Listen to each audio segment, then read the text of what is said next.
अस्सलाम वालेकुम दोस्तों, आपने 26 फरवरी को इटली के समुद्र में डूबने वाली कश्ती की खबर तो सुनी होगी। हर टीवी चैनल इस कश्ती की एक स्टोरी बता रहा था। किसी ने बताया कि इस कश्ती में 160 लोग सवार थे और कोई ये न्यूज दे रहा था कि उस कश्ती में 50 पाकिस्तानी भी डूब गए और कोई ये कह रहा था कि कश्ती पहाड़ी पत्थरों से टकराने की वजह से डूबी थी। पर असल कहानी कुछ और है। उस रात असल में समुद्र पर हुआ क्या था, कश्ती के डूबने से पहले कश्ती पर क्या हुआ था और लोग किस कैफियत से गुजर रहे थे, उस रात आखिर कश्ती में क्या वाकया पेश आया, ये बात आपसे किसी ने नहीं की। चलें उस रात से पर्दा उठाते हैं और ये भी पता करते हैं जो उस रात समुद्र में उस कश्ती के हादसे में जिंदा बच गए थे वो क्या बताते हैं। ये उस दिन की बात है जब तुर्की में ज़लज़ला आए कुछ ही दिन गुजरे थे। एक कश्ती को तुर्की के साहिल से रवाना हुए काफी देर हो चुकी थी। इंसानी स्मगलर उस कश्ती को इटली की तरफ लेकर जा रहे थे। ये वो कश्ती थी जिस पर उस वक्त 200 लोग सवार थे। वो अपनी किस्मत आजमाने के लिए इस कश्ती में सवार हुए थे कि वो इटली पहुंचकर ज्यादा से ज्यादा पैसा कमा सकें, या कोई वहाँ सेटल होना चाहता था या फिर किसी की ये ख्वाहिश थी कि अपने पीछे छोड़े हुए बहन भाइयों की शादियों के लिए पैसा जमा करें। इन लोगों की आंखों में न जाने कितने ही ख्वाब थे जो वो इटली जाकर पूरा करना चाहते थे, लेकिन इन लोगों को ये पता नहीं था कि इनके ख्वाबों की तबीर इनसे बहुत दूर है और ये मौत के सफर पर रवाना हो चुके हैं। इन लोगों में से जो जिंदा बच गए उनके पास भी नाकामी और पछतावे के सिवा कुछ नहीं था। कश्ती पर अफगानिस्तान, पाकिस्तान, ईरान, इराक और कई दूसरे ममालिक से ताल्लुक रखने वाले लोग सफर कर रहे थे। इस कश्ती में एक अफगान फैमिली भी मौजूद थी जिनके टोटल 9 अफराद थे और इनका एक 12 साल का लड़का भी था और उसमें एक 16 साल का लड़का भी था जो अफगानिस्तान में तालिबान की हुकूमत आने के बाद मुल्क छोड़ने की कोशिश कर रहा था और उम्मीद के साथ अपनी बड़ी बहन के साथ इटली जा रहा था कि वहाँ अपनी जिंदगी का नया आगाज कर सकेंगे। अब कश्ती को समुद्र में उतरे तकरीबन 4 दिन हो चुके थे तो कुछ लोगों की तबीयत खराब होने लग पड़ी, कुछ लोग उल्टियां कर रहे थे और कुछ जिंदा बच जाने के लिए दुआएं कर रहे थे। ये वही वक्त था कश्ती जब तकरीबन इटली के साहिल पर पहुंचने वाली थी।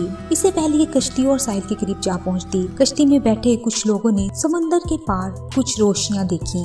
ये लोग जो रोजी रोटी की तलाश में बैठे कई दिनों से साहिल का इंतजार कर रहे थे, ये रोशनियां देखकर यकीन कर बैठे कि अब वो अपनी मंजिल के करीब पहुंच चुके हैं और अब वो जिंदा बच जाएंगे और खुशियां उनका मुकद्दर होंगी। पर कुछ लम्हों में ये सब बदल गया। जो रोशनियां अब तक उनको उम्मीद की किरण नजर आ रही थी वो अब उनको मौत की वजह नजर आने लग पड़ी थी। कश्ती में मौजूद इंसानी स्मगलर जिनकी तादाद 3 से 4 बताई जाती है, जब उन्होंने समंदर के पास रोशनियां देखी तो उनको लगा पुलिस उनका इंतजार कर रही है और अगर वो पकड़े गए तो पुलिस उनको इटली की जेल में डाल देंगे। इसलिए वो पुलिस से बचने के लिए कश्ती को साहिल की तरफ ले जाने की बजाय फिर से गहरे समंदर में ले गए। वो कश्ती की रफ्तार को मजीद बढ़ा देना चाहते थे और फिर कश्ती पर लोड भी ज्यादा था, इसलिए कश्ती की रफ्तार ज्यादा नहीं हो सकती थी। इंसानी स्मगलर अपनी जान बचाने और जेल न जाने के लिए कुछ भी करने को तैयार थे, यहाँ तक कि किसी की जान भी लेने को तैयार थे और इसलिए उन्होंने कश्ती की रफ्तार को ज्यादा करने और वजन कम करने के लिए उन्होंने कश्ती पर बैठे लोगों को उठा उठा कर समुद्र में फेंकना शुरू कर दिया। इन लोगों ने सिर्फ कश्ती पर लोड कम करने के लिए न सिर्फ बड़े लोगों को बल्कि छोटे बच्चों को भी समुद्र में फेंकना शुरू कर दिया। ये सब इतनी जल्दी में हुआ कि लोगों को समझ ही नहीं आ रही थी और समुद्र के ठंडे पानी से लोग चीखें मार रहे थे।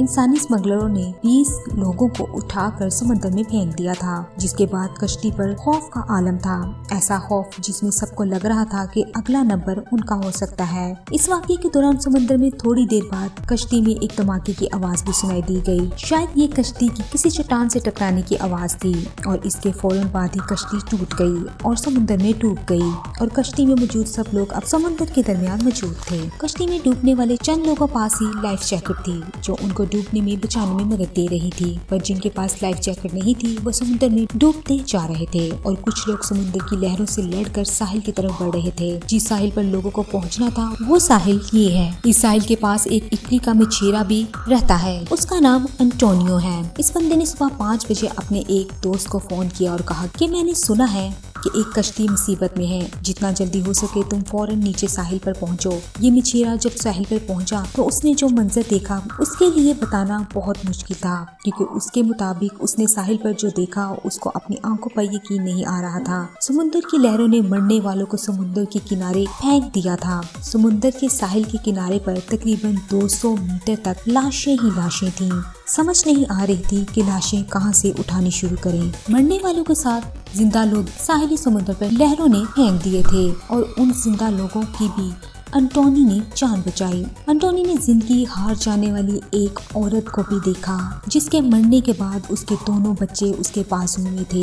इस औरत ने ना जाने अपने बच्चों को बचाने के लिए कितनी कोशिश की होगी। इस वाकये में 60 नहीं 50 नहीं बल्कि 100 लोग डूबे। बताया जाता है कि कम से कम 40 लोग अभी तक लापता हैं। ना जाने वो समुद्र की किस गहराई में चले गए हैं। मरने वाले तो साहिल पर अपने ख्वाबों के साथ मर गए थे, पर जो इस हादसे में जिंदा बच गए थे वो अब पछता रहे थे कि उन्होंने ये सफर किया है क्यों। और इसके साथ वो अपनी आप बीती भी दुनिया को बता रहे थे।